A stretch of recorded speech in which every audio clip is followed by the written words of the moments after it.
Hello Bookish friends, and welcome to or welcome back to my channel. Today's video is going to be a library shopping vlog.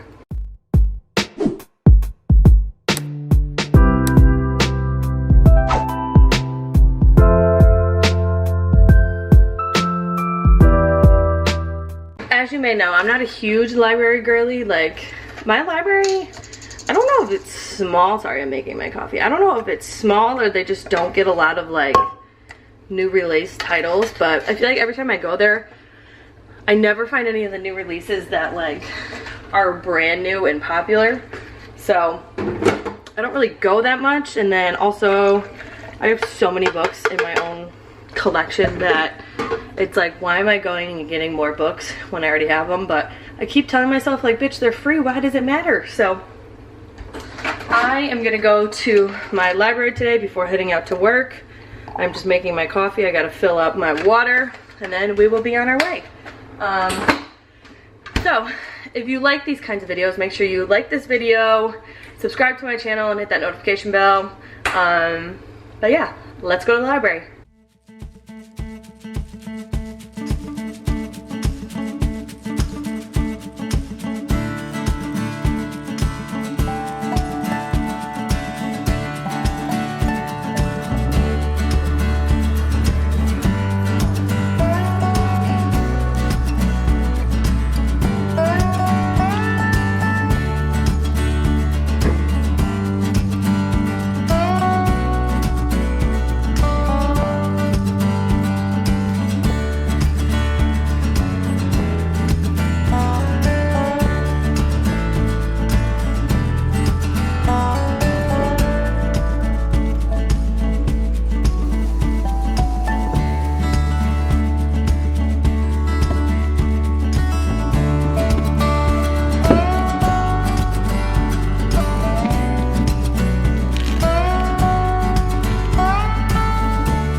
Okay, I am back. I have changed, and now we are going to do my little library haul. So let's get into it. Oh, so I got more books than I thought I did. Whoops. I got 7 books, right? 1, 2, 3, 4, 5, 6, 7. Yes, I got 7 books from my library. Like I said, like quickly before, my library isn't like the best library ever. Like I see other people's libraries and I'm like, what the hell? Like I want that. Sorry, my tag was out.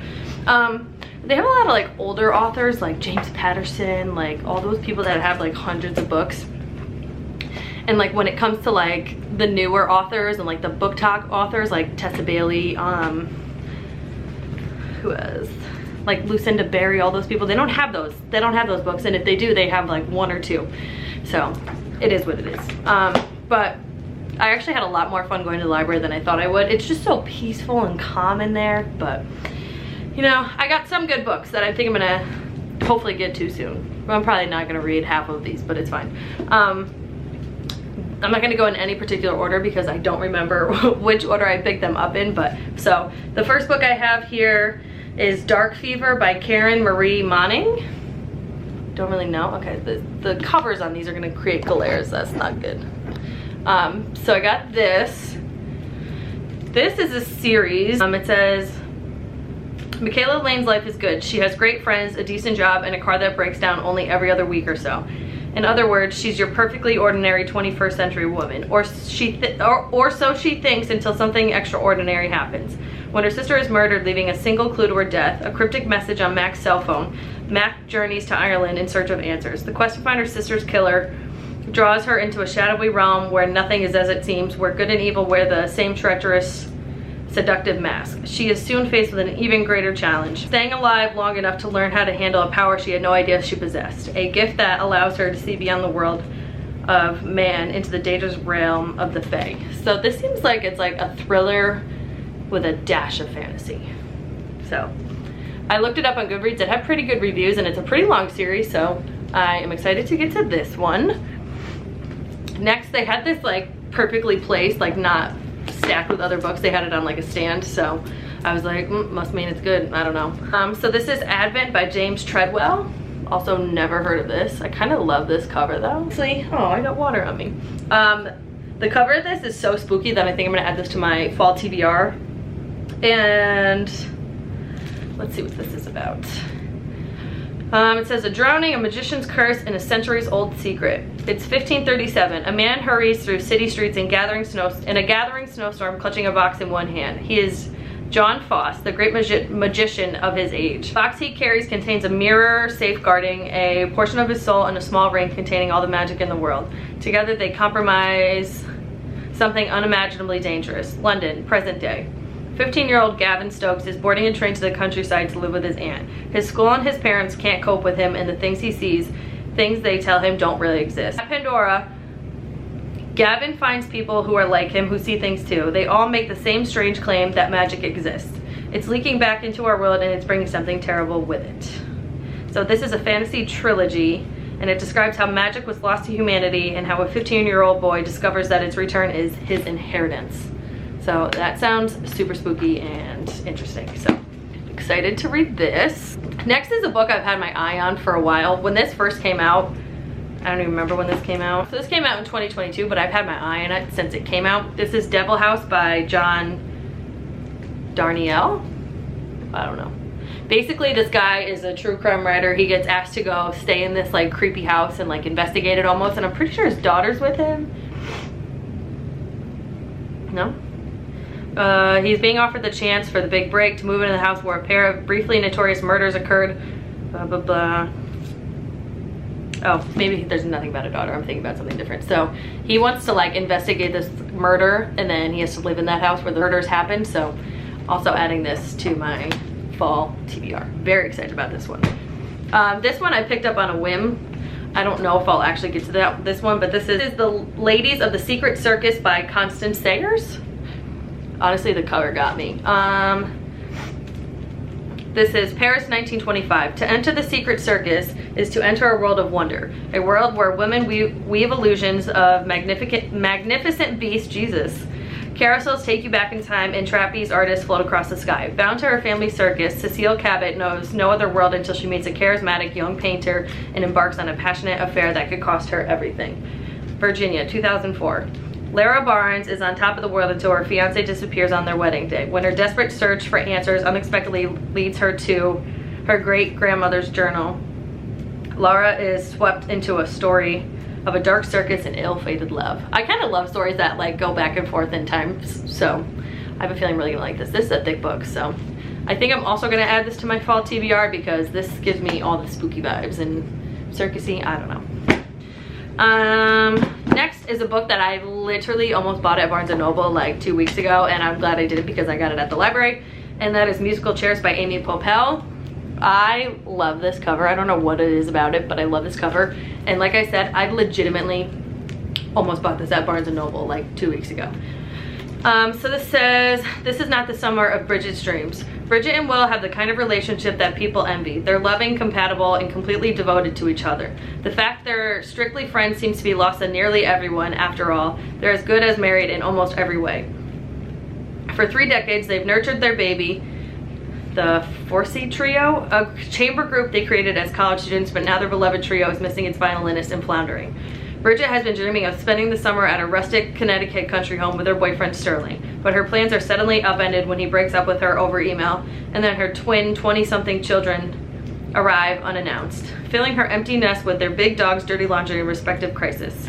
Highlighting her trademark humor, pitch-perfect voice, and sly perspective on matters of the human heart, Amy Poeppel crafts a love letter to modern family life with all its discord and harmony. So, I am excited to read this one. I'm gonna put this to the top of my TBR now. This next book is also another book that I almost bought at Barnes & Noble like a month or 2 ago because the cover got me, and then I read it and I was like, oh, that sounds like a fun summer read. Oops, I should tell you what the book is. This is Saturday Night at the Lakeside Supper Club by J. Ryan Stradal.